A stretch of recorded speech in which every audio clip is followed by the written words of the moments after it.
I still remember the weight of his tiny hand the first time I held him. Jake was only 5 years old, his fingers wrapping around mine with this trust that made my heart ache. I made a silent promise.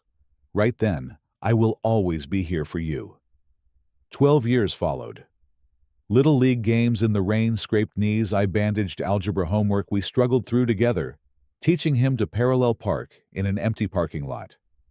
The quiet moments that built what I thought was an unbreakable father and son bond. I truly believed blood did not matter. But as Jake's 17th birthday approached, something shifted. Small changes in his attitude, a distance I could not quite name, the way his eyes looked past me instead of at me. Then came the night that shattered everything. 5 words that changed our relationship forever. Before I tell you what happened next, I would love to know where you are watching from. Drop your city in the comments below. Hit that like button and subscribe if you want to hear how this all played out. Trust me, you will not believe where this story goes. Now let me take you back to how this all began. I met Diana at a company charity event 6 years ago. She was volunteering at the registration table, her smile warm, despite the exhaustion I could see around her eyes.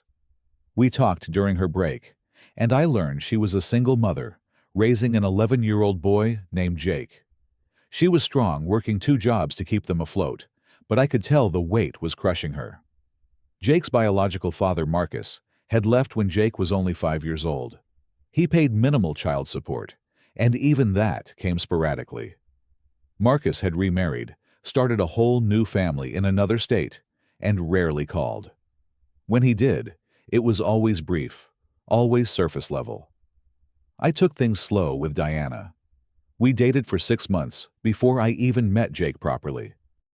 The kid was shy, quiet, barely said 3 words to me that first dinner. He sat at the table pushing his food around, answering my questions with 1-word responses. I did not push. I knew trust had to be earned, especially from a kid who had already been abandoned once. The breakthrough came on a random Saturday afternoon. I stopped by Diana's house and found Jake in the driveway, frustrated and near tears, trying to fix his bicycle chain. I asked if I could help. He shrugged, which I took as permission. We worked on it together for an hour, barely talking, just the sound of metal clicking and our hands getting greasy. When the chain finally clicked into place and the wheel spun smoothly, Jake looked up at me and smiled. A real smile. That was the beginning. Over the next 2 years, I kept showing up. I never tried to replace Marcus or force Jake to see me as a father figure. I just tried to be consistent, reliable, present. We started a tradition of Saturday morning breakfast at this diner near their house. Jake would tell me about school, about the kids who bullied him, about the soccer team he wanted to join, but was too nervous to try out for. I listened. I encouraged. I drove him to tryouts and cheered from the sidelines when he made the team. When Jake was 13, I married Diana.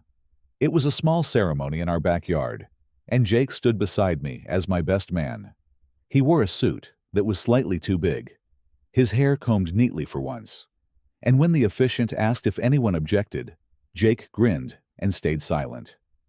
That night, he called me Pops for the first time. Not Dad. Pops. It felt earned, genuine hours. We never legally went through with adoption. Diana said we would do it when Jake was ready, when he felt comfortable with that level of permanency. I did not mind waiting. The paperwork did not matter to me.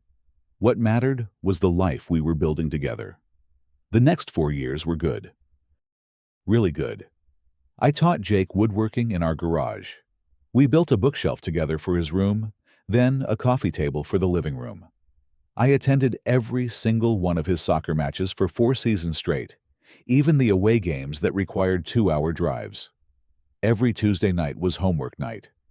I helped him struggle through algebra, then geometry, then the nightmare that was trigonometry. When he accidentally broke Diana's favorite vase, playing around inside the house, I covered for him, told her I had knocked it over while vacuuming. We developed inside jokes, the kind that made Diana roll her eyes, but smile. Jake started coming to me for advice about girls, about friendship drama. about what he wanted to do with his life. Then, senior year hit, and something changed. Jake turned 17 in September, and it was like a switch flipped. He became distant, spending hours locked in his room with his headphones on. Our Saturday breakfasts became rare, then stopped altogether. When I asked about his day, I got one-word answers. When I suggested we work on a project in the garage, he said he was too busy. Diana told me it was just a normal teenage phase, that I should give him space. So I did. I tried not to take it personally. The first really uncomfortable moment came in October. Jake got caught drinking at a friend's house. The kid's parents called us at midnight, apologetic but firm. I picked Jake up, and the car ride home was silent, except for the radio playing softly. When we got inside, I tried to have a calm, serious conversation with him. I explained I was not angry, just disappointed that I understood the temptation, but he needed to be smarter, safer. Jake rolled his eyes and muttered whatever under his breath. When I told him he was grounded for 2 weeks, no car, no going out with friends, he stood up and said, "You cannot control my whole life." But he stopped there. He went to his room and slammed the door. I thought that was the worst of it. Around that same time, Marcus started calling more frequently.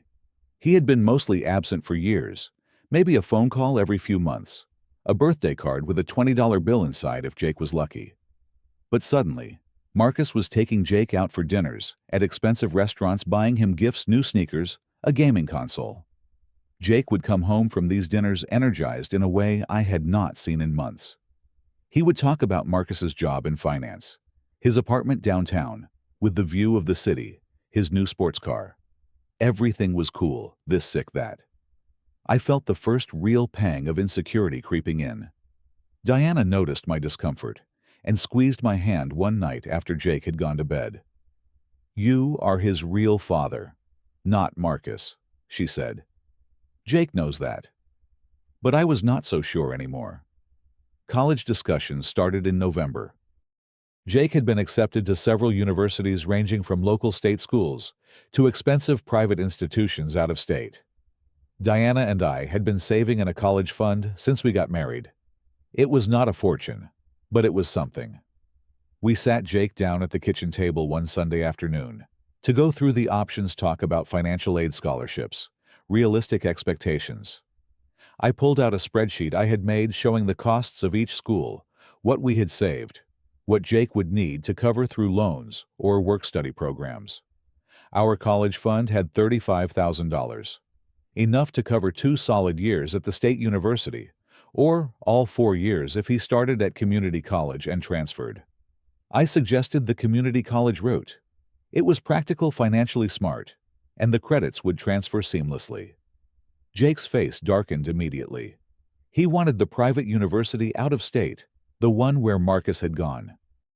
The yearly tuition alone was $68,000.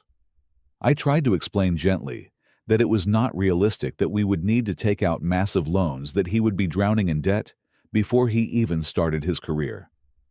Jake pushed back, said it was his dream school, that I was trying to hold him back. The conversation ended badly, with Jake storming off and Diana stuck in the middle trying to keep the peace. The tension in the house became thick, suffocating. Jake barely spoke to me unless he had to. When he did, his tone was clipped, barely polite.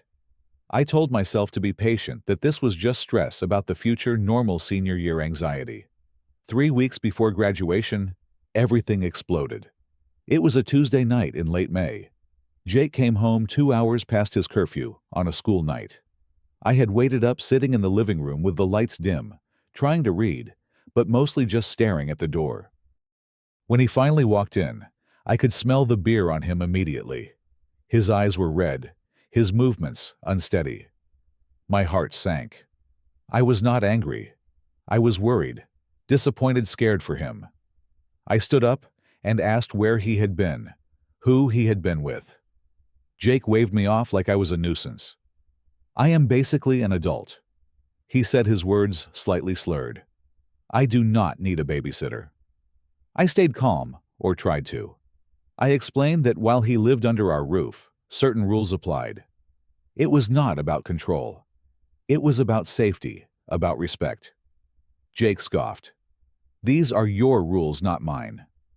I felt my patience fraying, but kept my voice level. I am your father, I said, and while you live here, you follow the rules we have set? That is when he cut me off.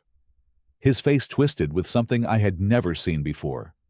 Anger, yes, but also contempt. You are not my real dad, he shouted.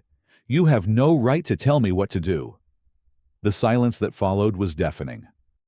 Diana had appeared in the hallway, her hand covering her mouth. I stood there frozen, feeling like I had been punched in the gut. All the air left the room. 12 years of Little League games homework, help Saturday breakfasts, late-night talks, inside jokes, all of it condensed down to 5 words. You are not my real dad. Jake stared at me, breathing hard, his jaw set. Then he turned and stormed to his room. The door slam echoed through the house. Diana rushed over to me, her eyes filled with tears. He did not mean it, she whispered. He is just drunk and stupid and angry. He did not mean it. But I knew better. In that moment, Jake had meant every word.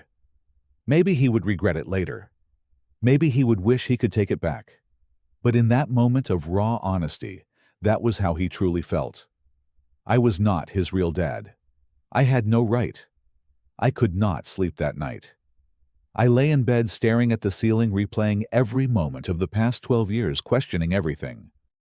Was it all meaningless to him? Was I just a placeholder? A temporary stand-in? Until Marcus decided to play father again. I got up around 3 in the morning and went to the garage. I found an old photo album Diana had made years ago. There were pictures of Jake at 11, grinning on my shoulders at a baseball game. Jake at 13, standing between Diana and me on our wedding day. Jake at 15, holding up the bookshelf we had built together, so proud of what we had accomplished. In his middle school graduation speech, he had thanked me by name, called me my dad Parker, said I had taught him that family was about choice, not blood. The cognitive dissonance was torture. How could the kid in those photos be the same one who just told me I was not his real dad? Jake did not apologize the next day, or the day after that. He avoided me completely, leaving for school early, coming home late, eating dinner in his room. Diana tried to mediate, sitting him down and telling him he needed to apologize, that what he said was cruel and unacceptable. Jake refused to discuss it. He just shrugged and said I was overreacting, that it was just words, just heat of the moment. Diana came back to me frustrated and heartbroken. She was furious at Jake, but also conflicted, torn between defending her son and supporting her husband. I went through the motions. Work, dinner, silence. The wound kept replaying in my mind like a broken record. You are not my real dad. You are not my real dad. I questioned everything. Every sacrifice I had made, every moment I had chosen to be present. Was it all for nothing? I looked at Diana one night and asked her point blank, did Marcus say something to him? Is that where this is coming from? She hesitated, then admitted that Marcus had been talking to Jake about college.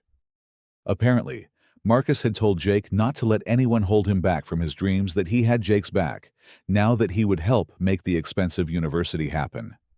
I felt a surge of anger. Marcus had been absent for 12 years, contributing the bare minimum, and now he was swooping in like some hero, making promises he almost certainly could not keep, all while undermining me. And Jake was eating it up. 2 weeks after the fight, the acceptance letter from the expensive out-of-state university arrived in the mail. Jake was ecstatic. He immediately started planning his dorm room, looking at meal plans, talking about fraternity rush. He assumed without question that Diana and I would pay for it, just like we had discussed months earlier. But everything had changed. At least, it had for me. Diana suggested we all sit down and have another conversation about finances. I agreed. We gathered at the kitchen table on a Saturday morning. Jake barely looked at me. He sat with his arms crossed, his expression guarded. I laid out the numbers again. The college fund had $35,000 total, saved carefully over 6 years. It was enough for 2 years at the state school, or all 4 at community college with a transfer. It was not even close to covering 1 year at his dream school. Jake dismissed it immediately. "That is not even close to what I need," he said flatly. I suggested he call Marcus and get a concrete commitment, an actual dollar amount Marcus was willing to contribute. Jake got defensive. "He will come through," Jake insisted.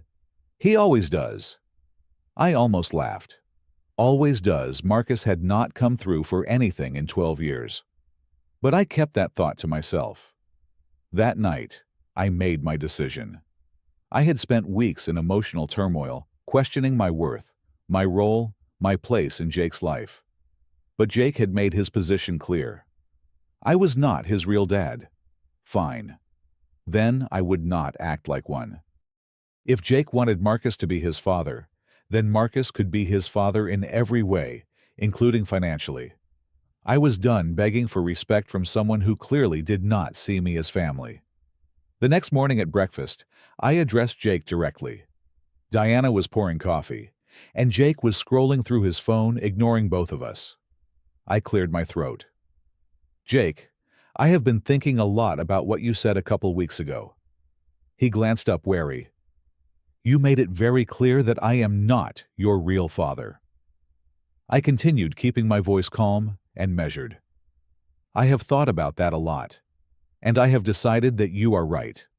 So your real father should handle your college tuition." The color drained from Jake's face. Diana's hand froze mid-pour. "Parker, wait," she started, but I held up my hand. "No," I said firmly. "Jake wants his real dad. Marcus can be his real dad in every way, including financially." Jake's shock turned quickly to anger. "You are seriously going to abandon me over one thing I said?" He shot back. "I was drunk. I was mad. You are going to ruin my future because of that?" I shook my head. "I am not abandoning you, Jake. I am respecting your wishes. You do not want me as your father. You made that very clear." "Fine. But fathers pay for college. Real fathers. So call Marcus. Get the money from him." Jake's voice rose. "Marcus said he would help." I leaned back in my chair. "Then call him right now. Get a concrete number. I will wait."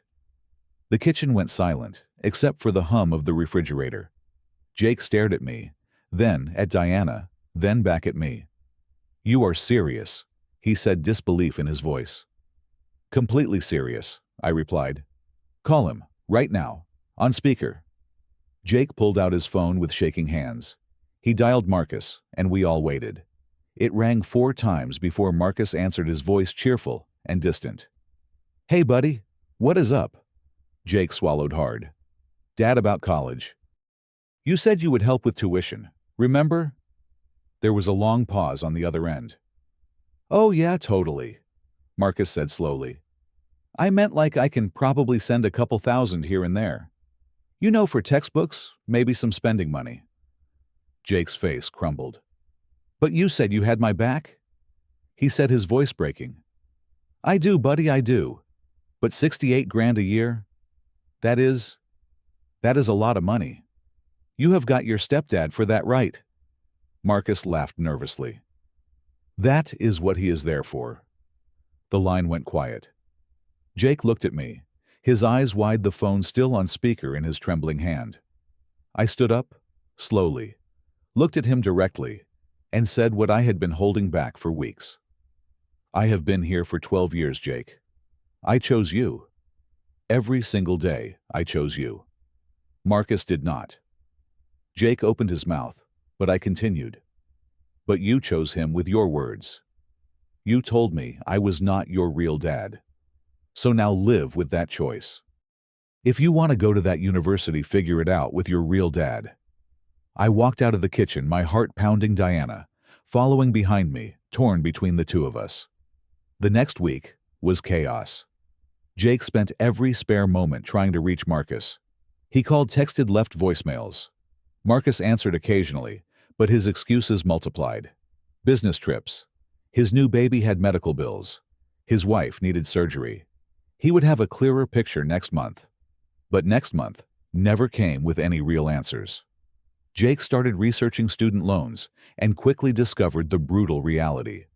To borrow the amount he needed, he would require a cosigner with good credit. Diana could not do it. Her credit score had been destroyed during her divorce from Marcus years ago. Jake came to me one evening, standing awkwardly in the doorway of my office. "Will you co-sign?" he asked quietly. I did not even look up from my computer. "Ask your real dad," I said. I could feel Jake's frustration radiating across the room, but he left without another word. Over the following days, I watched him scramble. He applied for every scholarship he could find. He got a part-time job at a fast food restaurant, working evenings and weekends. He attended financial aid seminars at the library. Despite all his efforts, he was still $70,000 short per year.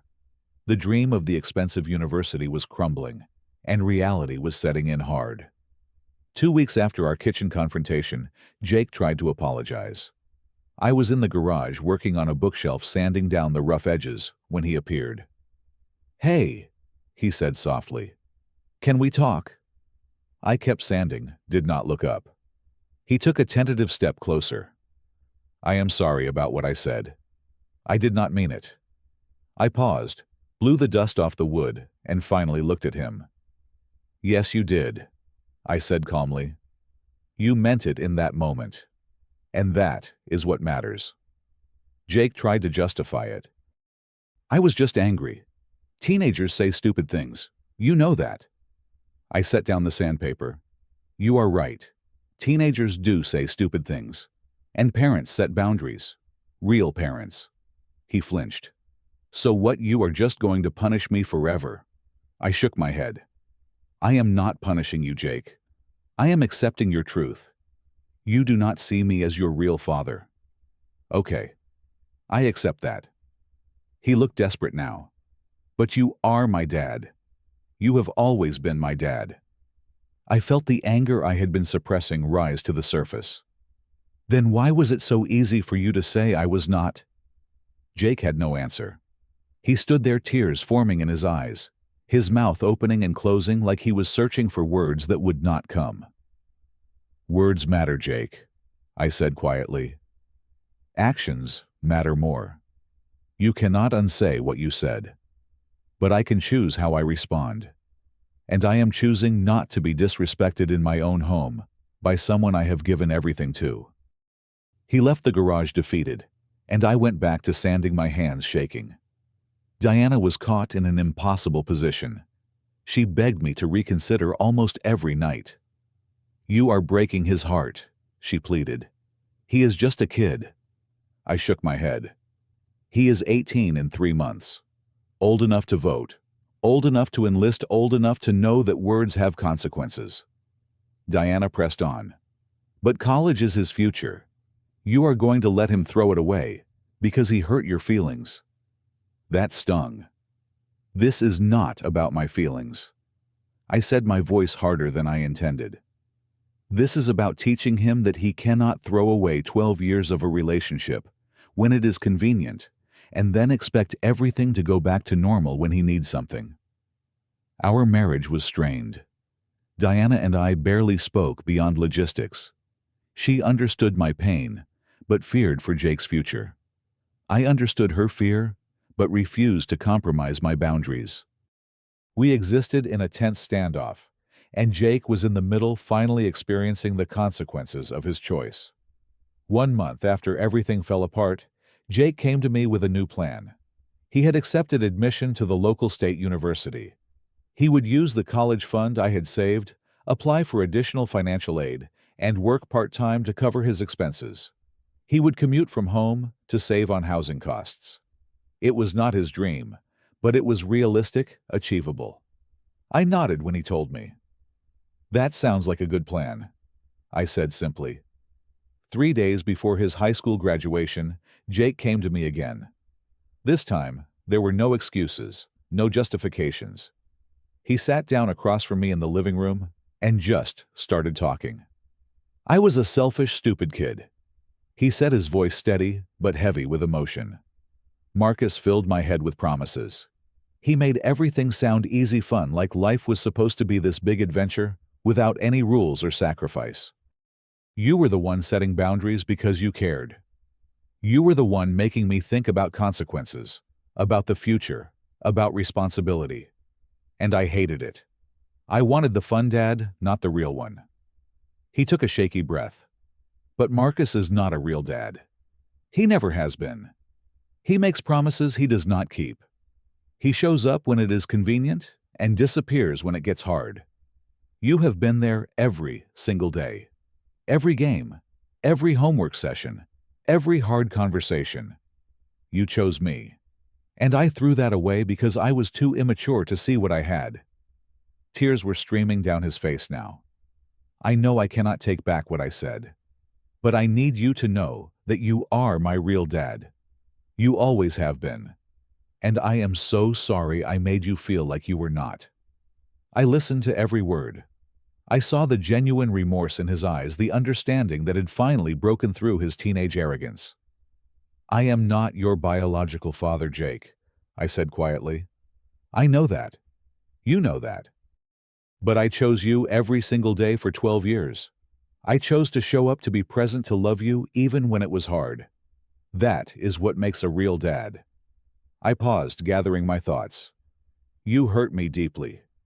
Deeper than I think you understand. But I still love you. That has not changed. Jake wiped his eyes. Does that mean you will help with college? I nodded slowly. The college fund stands. You will go to state school. You will work hard. You will earn your degree. I will help you because I love you, not because I owe you. I leaned forward. But things are different now, Jake. You are an adult. You need to own your choices. And if you ever throw that line at me again, if you ever tell me I am not your real dad, we are done. Completely. Do you understand? Jake nodded, his face serious. I understand. Thank you, Pops. It was the first time he had called me Pops in 2 months. My own eyes welled up, and for the first time since that terrible night, I felt like maybe, just maybe, we were going to be okay. Graduation day arrived warm and sunny. Jake graduated in the top 15% of his class, his cap and gown neat, his smile nervous. Diana and I sat together in the crowded bleachers, holding hands, the tension between us finally easing. When Jake's name was called, and he walked across the stage to receive his diploma, he looked directly at us. He gave a small nod, a genuine smile, and I felt warmth spread through my chest for the first time in months. After the ceremony, families swarmed the football field, taking pictures, hugging, celebrating. Jake found us in the crowd, and for a moment, we just looked at each other. Thank you for being here, he said simply. I will always be here, I replied. That is what dads do. We hugged, a real embrace, the kind we used to share before everything fell apart.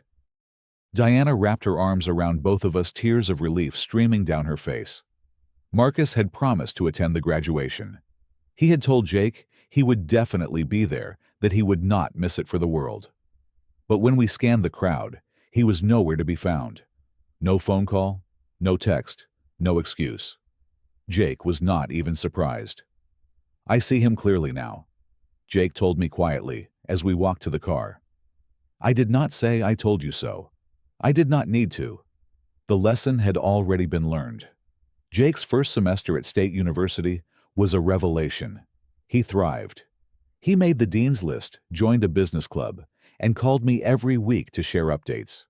He asked for advice on everything from choosing professors to navigating part-time job interviews. Our relationship rebuilt itself slowly, carefully, stronger than before, because it was now based on mutual respect and understanding. The summer after his freshman year, Jake worked full-time to save money. He insisted on paying back some of what I had contributed to his education. I refused. The fund was always yours, I told him. That has not changed. But Jake was persistent. I want to contribute, he said. You taught me to earn my way, to take responsibility. Let me do that."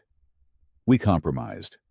Jake paid for his own textbooks, and spending money proving to both of us that he had grown up. During his sophomore year, Jake took a child development class as part of his psychology minor. He called me one evening excited. "We are learning about father figures," he said. "The research is super clear. Biological connection means nothing compared to consistent presence. The kids who thrive are the ones who have adults who show up, who are reliable, who invest time and energy. That was you. That has always been you." I sat in my office, phone pressed to my ear, feeling a sense of peace I had not felt in years. The vindication was not what mattered. What mattered was that Jake finally understood. 3 years have passed since that terrible night when Jake told me I was not his real dad. He is 21 now, a junior in college, doing well academically and personally. When I look back on what happened, I think about what we both learned. Setting that boundary was the hardest thing I have ever done. Watching Jake struggle, watching Diana torn between us, questioning whether I was doing the right thing, it was agony. But it was necessary, not just for me, but for Jake. He needed to learn that words have weight, that relationships require respect, that actions have consequences. If I had caved immediately, if I had let him disrespect me, and then rescued him anyway, what would that have taught him? That he could treat people however he wanted, and still get what he needed from them. That love meant tolerating abuse. No. Real love sometimes means letting someone feel the full weight of their choices. Being a father is not about biology. Marcus and Jake share DNA, but that is where their connection ends. I gave Jake my time, my energy, my heart, my consistency. I showed up for 12 years, not because I had to, but because I chose to. Jake had to learn the difference between promises and presence, between words and actions. Marcus made grand promises and delivered nothing. I made quiet commitments and kept them. That is fatherhood. The pain was necessary. Did it hurt? Absolutely. I questioned everything about myself, my role, my worth. But that pain taught both of us something crucial.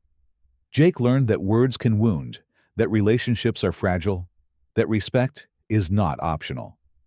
I learned that real love sometimes means letting go, allowing someone to fall so they can learn to stand on their own. Our relationship is different now. It is not the easy assumed closeness we had when he was younger. It is deeper, more intentional, built on a foundation of mutual respect. Forgiveness is complicated. I forgave Jake, but I did not forget. Forgiveness does not mean pretending it never happened. It does not mean sweeping hurt under the rug and moving on like nothing changed. It means choosing to move forward while remembering the lesson, holding the boundary, and rebuilding with intention. Our relationship today is stronger because we both understand what we almost lost. Jake stops by for dinner every Sunday when he is home from school. He helps me with projects around the house. We talk about his classes, his future plans, his girlfriend. Our conversations are deeper now, more authentic. The easy trust is back, but it is earned this time, not assumed. We both value it more because we know how quickly it can break. That horrible night gave us something we did not have before. It gave us honesty. Jake stopped taking me for granted. I stopped assuming love was enough without respect. We rebuilt our relationship on a foundation of mutual understanding, clear boundaries, and genuine appreciation. It was painful to get here, but I would not change it. The struggle made us both better.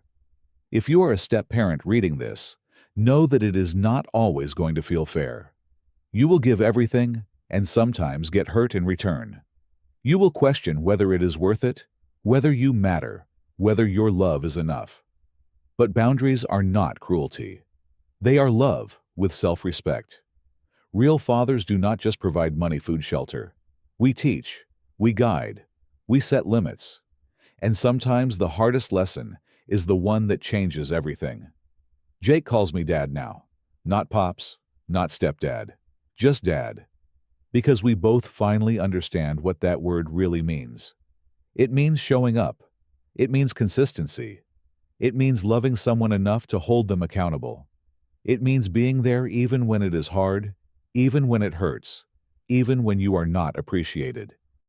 That is what I did for 12 years. That is what I will keep doing. Because that is what real dads do. So let me ask you, have you ever had to set a painful boundary with someone you love?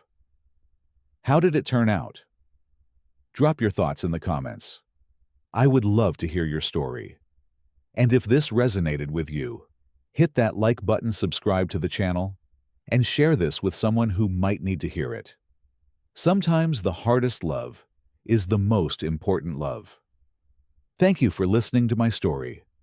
I hope it reminds you that real relationships require real respect, and that sometimes the most loving thing you can do is stand firm. Take care of yourselves out there, and remember, family is built through choice and commitment, not just blood.